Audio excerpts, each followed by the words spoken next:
Hey guys, welcome back. Today's topic is work. पिछले video से जो फीडबैक मिला उससे मुझे ये आइडिया हो गया कि mostly people are confused about the functioning of verb, which is why I decided to make a video on this topic. But we call it verb part 1 because English verb is बहुत comprehensive topic है. इसको एक छोटे video में encapsulate करना possible नहीं है, which is why we have come up with a series of 4 videos, which will be verb part 1, part 2, part 3 and part 4. In all 4 parts को देखने के बाद आपको लाइफ में कभी वर्ब की फंक्शनिंग को लेकर कंफ्यूजन नहीं होगा. This is my promise. But ये जरूरी है कि आप इस वीडियो को पूरा देखें और पसंद आने पर इसको जरूर सब्सक्राइब करें जिससे कि आप नेक्स्ट वीडियो का नोटिफिकेशन आराम से आपको मिल सके. So what is the definition of verb? Verb is a word in a sentence which either conveys an action or an information. Let's see. I teach and I am a teacher. So here we have an action. I teach. An action of teaching is happening here. Here we just have information. I'm a teacher. No action is happening here basically. So both these are examples of verb. ये हमारा action verb है, ये non action verb है, but दोनों ही हमारे verb हैं. That is what we call verb. अब डेफिनेशन के बाद इसके पार्ट्स, इसकी categories, types. So there are 4 types. We have full verb, we have helping verb, we have modal verb, we have finite and non finite verbs. और भी जो कोई verb आपने सुने होंगे, for example regular and irregular verbs, transitive and intransitive verb, वो सब यही पे हमारे कवर होने वाले हैं इन्हीं में आगे. But in 4 types से अलग और कोई होता नहीं है. So in part 1 today we are going to discuss the functioning of full verb. The first thing is, what is a full verb? A full verb is a verb which can complete a sentence on its own. How? Let's go back to the sentence. I teach. But if you see the lower sentence, I am. So ये अपने आप में complete नहीं है. ये किसी sentence के context में कंप्लीट हो सकता है, बट अकेला आप सिर्फ लिखते I am. So what are you, what am I, sentence incomplete है. बट अगर आप लिख रहे हैं I teach, so you won't ask which subject. पूछ सकते हैं, वो एडिशनल इंफॉर्मेशन है, बट आई टीच भी अपने आप में कंप्लीट है. I teach. So teach is a verb जो सेंटेंस को अपने आप में कंप्लीट कर रहा है. That's right here, teach. और क्या हो सकता है हमारा? प्ले. और क्या, जो भी आप सोच सकते हैं, जो भी आपके एक्शन वर्ड्स हैं, सारे के सारे आपके फुल वर्ब होते हैं. All action words. For example rest और sleep. Even action of resting, action of sleeping is happening here. Whatever you think, laugh. All these are full verb. Example of this full verb. इनकी पहचान कैसे होती है? Number 1, इसमें आप to लगा सकते हैं. अगर आप इसे पहले टू लगाते हैं तो आपका ये वर्ब सही लगता है, एकदम ठीक लगता है. To laugh, to teach, to play, to rest, to sleep. आप इससे पहले टू नहीं लगा सकते. To am is nothing. The number 1 way of identifying these verbs is that you can apply to before it and it's fine. To laugh, to teach, to play. Number 2, they will always have 3 forms. First form, second form and third form. And here, let me create some space by rubbing it. These 3 forms will be, let's write them first. First form, second form and third form. So, for example, laugh will be second form, L-A-U-G-H-E-D, laughed, and L-A-U-G-H-E-D, laughed. When we talk about teach, it will be something like taught, T-A-U-G-H-T, taught, and T-A-U-G-H-T, taught. When you see play, it will again be played and played. And when you see this rest, it will be rested and rested. And when you see sleep, it will be slept, S-L-E-P-T and S-L-E-P-T, slept. Fine. So these are the second and third forms. First form, second form and third form. But यहाँ पे आप एक interesting चीज देखेंगे कि ज्यादातर कुछ verb में तो हमारा ईडी लग गया, ये ईडी हो गया, ये ईडी हो गया, ये ईडी हो गया. तो ये 3 वर्ब्स हमारी हैं जहाँ पे हमने ईडी लगा दिया. But what about these 2 verbs, taught and slap? इसमें हमने ईडी ना लगा के डिफरेंट पैटर्न फॉलो किया है.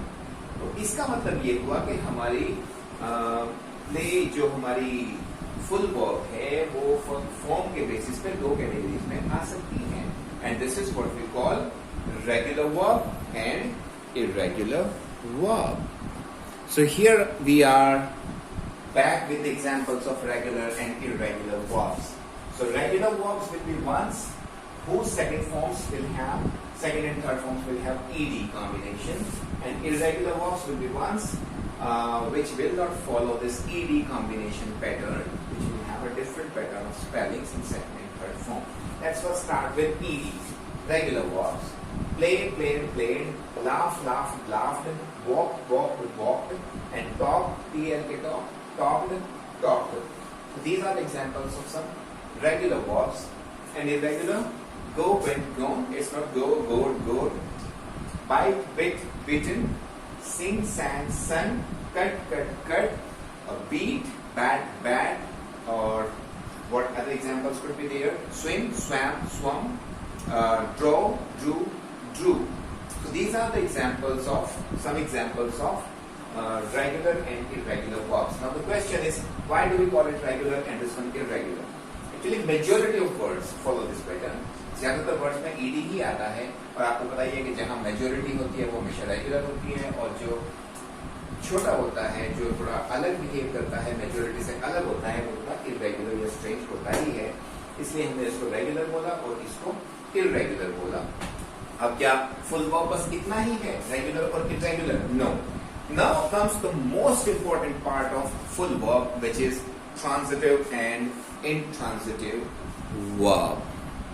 Guys, here it is transitive and intransitive verbs. अभी आप कंफ्यूज हो रहे होंगे कि ये फुल वर्ब है क्या, कभी रेगुलर इरेगुलर, कभी ट्रांजिटिव इंट्रांजिटिव. सबसे पहले तो बस दिस इज लास्ट, इसके बाद फुल वर्ब की और कोई सब डिविजन्स नहीं होती. पहले रेगुलर, इरेगुलर, फिर transitive and intransitive. This is T. But let us first clarify कि फुल वर्ब की कैटेगराइजेशन, फर्दर सब डिविजन हमने दो बेसिस पे किया. जब फॉर्म के बेसिस पे करते हैं तो regular and irregular, this first form, second form, third form. और जब हमने फंक्शनिंग के बेसिस पे किया तो दो form, transitive and intransitive verbs. What are these? Same verb transitive भी हो सकती है, इंट्रांजिटिव भी हो सकती है, depending on its function. Let me write a sentence here. आज के इस वीडियो में अगर आपने ट्रांजिटिव एंड इंट्रांजिटिव वर्ब का ये वीडियो आप देखा, इसको क्लियरली समझा, इसके बाद में आप एक्टिव पैसिव, आपकी प्रॉब्लम हमेशा के लिए दूर हो जाएगी. I promise. Let's see. I play, cricket. And other sentence is just I play. Alright? So, here, let us full stop.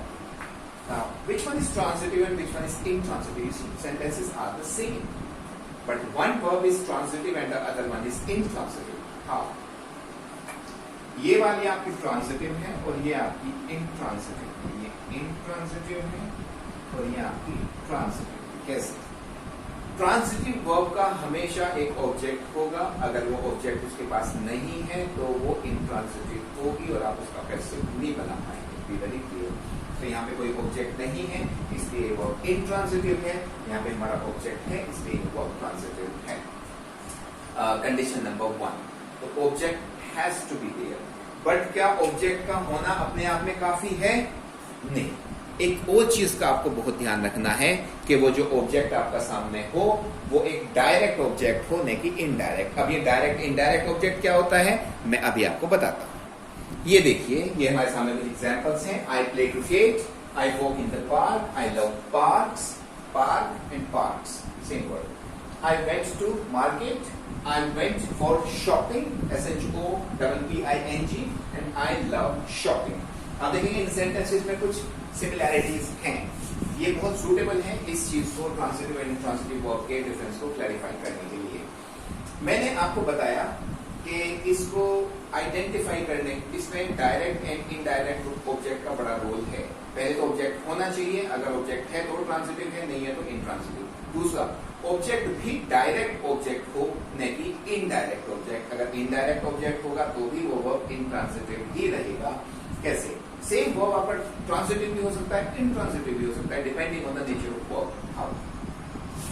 अगर आपका व्हाट एंड whom है। ये what and whom आपको हेल्प करेंगे आइडेंटिफाई करने में कि कैसे आपका वर्ब ऑब्जेक्ट डायरेक्ट है या नहीं है, और कैसे आप सेंटेंस का एक्टिव पैसिव बना सकते हैं या नहीं बना सकते। अब देखिए what and whom कैसे हेल्प करने वाले हैं। Let's see, I play cricket. मैं कह रहा हूं ये आपका ट्रांजिटिव वर्ब है, इसको आप पैसिव बना सकते हैं। आई वॉक इन द पार्क, ये ट्रांजिटिव नहीं है। आई लव पार्क्स, ये है। आई वेंट टू मार्केट, ये नहीं है। आई वेंट फॉर शॉपिंग, ये नहीं है। एंड आई लव शॉपिंग, ये है। बट कैसे? लेट्स सी, जब आपके ऑब्जेक्ट दिए गए हों, वर्ब के बाद का सारा पोर्शन आप स्लैश कर दीजिए, अलग कर दीजिए, सेंटेंस से आप स्प्लिट कर दीजिए, और फिर देखिए यहां पे अगर क्रिकेट की जगह डैश डैश डैश हो, आई प्ले डैश, तो what will be the question in your mind? I play where? No. I play whom? No. I play who? No. I play what? That's the question which will be left, which you will be left with. I play what? I play cricket. तो cricket यहाँ answer किस question का कर रहा है? What? Cricket is answering what?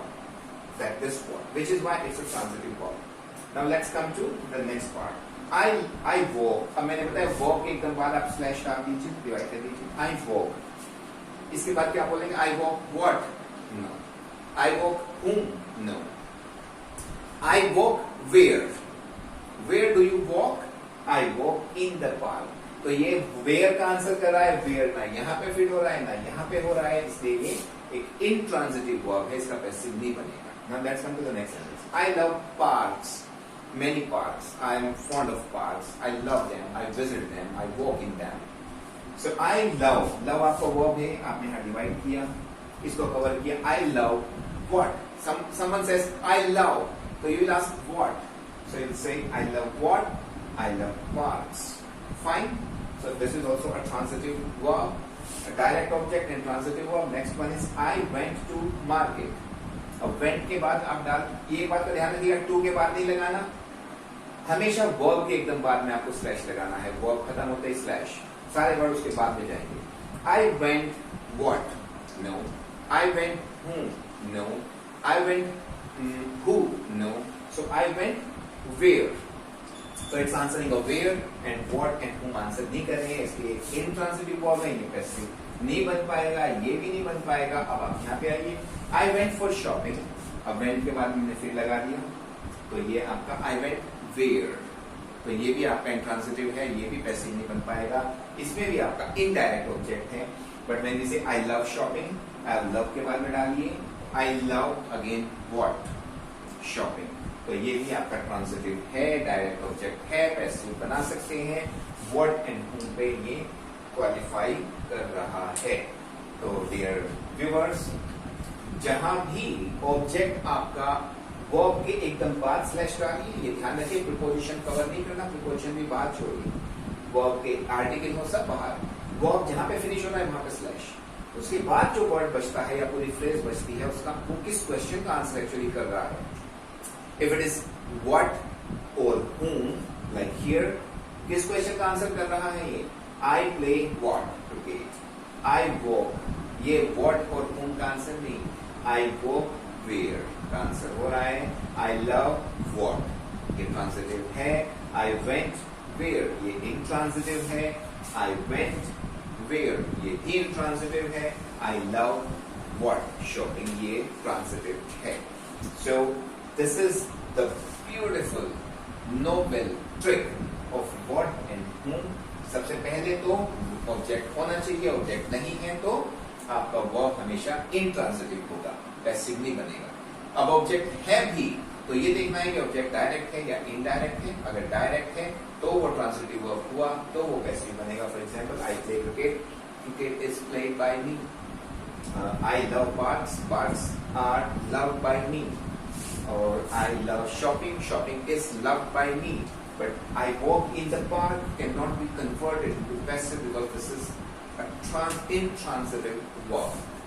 So dear people, this was my video today on verb where I discussed verb's definition, then first category, which is first type, which is full verb, definition of full verb, examples of full verb. Then on the basis of forms, there are three types of forms, first, second and third. There are two types of full verbs. Number one is regular, number two is irregular, because this is right here. And then going further down, on the basis of functioning again, there are two types of full verbs, transitive verb and intransitive verb. The transitive verb is the verb which has a direct object, which can be answered either what or whom, and intransitive verb is which either doesn't have an object, or if it has one, that is indirect object, and therefore sentences with intransitive verb cannot be changed into passive. That's all about this topic today. If you liked it, hit the subscribe button and wait for my next video, which will be on helping verb.